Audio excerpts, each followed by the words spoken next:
ദിലീപ് വളരെ സൂത്രശാലിയാണ്. അപ്പോൾ എന്റെ സംശയം, സത്യം പറയാനാണോ മീഡിയ, അതോ മീഡിയ പറയുന്നതാണോ സത്യം? ദിലീപിന്റെ വാക്ക് ടെക്നിക്കലി നോക്കിക്കഴിഞ്ഞാൽ ദിലീപ് മഞ്ജു വാര്യരാണ് എനിക്കെതിരെയുള്ള ഗൂഢാലോചന പിന്നിൽ നിന്ന് പറഞ്ഞിട്ടില്ല. ഇല്ല, പറഞ്ഞിട്ടില്ല. പക്ഷെ മഞ്ജു വാര്യർ തുടങ്ങി വെച്ചായി നേരത്ത് പറയുമ്പോൾ ഞാൻ മഞ്ജു നിന്റെ പിന്നാലെ ഉണ്ട്.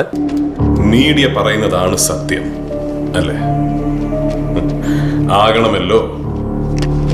കാരണം 1994 മീഡിയ ഇതുപോലെ മറ്റൊരു സത്യം, നോട്ട് സത്യം പറഞ്ഞിരുന്നു. ISRO രഹസ്യങ്ങൾ ചോരുന്നു, ഇന്ത്യൻ ശാസ്ത്രജ്ഞർ രാജ്യദ്രോഹികൾ. കേസ് കോടതിയിലെത്തി. മീഡിയ വിധിച്ച ശിക്ഷ റദ്ദാക്കി. സത്യം തിരിച്ചറിഞ്ഞ അദ്ദേഹത്തെ കുറ്റവിമുക്തനാക്കി. 25 വർഷങ്ങൾക്ക് ശേഷം രാജ്യം അദ്ദേഹത്തെ പത്മഭൂഷൺ നൽകി ആദരിക്കുകയും ചെയ്തു. നീ എഴുതി വെച്ചു എന്നുള്ള സന്ദേശമാണ്. ഞങ്ങൾ ചോറ് തന്നെ ഉണ്ണണേ. എൻ്റെ വീട്ടിൽ സത്യം പറഞ്ഞ മഞ്ഞപ്പത്രക്കാരാണ് ഞങ്ങളുടെ വീട്ടിലെ ആൾക്കാരെക്കാൾ കൂടുതൽ താമസിക്കുന്നത്. മലയാളി ശബ്ദം സിനിമ പെല്ലിശ്ശേരിയൊക്കെ ഇപ്പം എൻ്റെ വീട്ടിലാണ് താമസിക്കുന്നത്.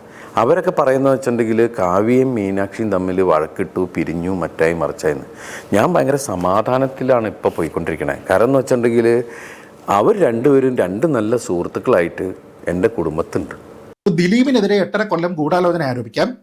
എന്നാൽ അദ്ദേഹത്തിനെ വെറുതെ വിട്ടപ്പോൾ അദ്ദേഹം തനിക്കെതിരെയാണ് ഗൂഢാലോചന നടത്തിയത് എന്ന് പറഞ്ഞു കഴിഞ്ഞാൽ അതെന്തോ മഹാപാതകമാണ് എന്ന മട്ടിൽ പറയുന്നതിൻ്റെ ചിത്രീകരിക്കുന്നതിൻ്റെ കാര്യം എനിക്ക് മനസ്സിലാകുന്നില്ല.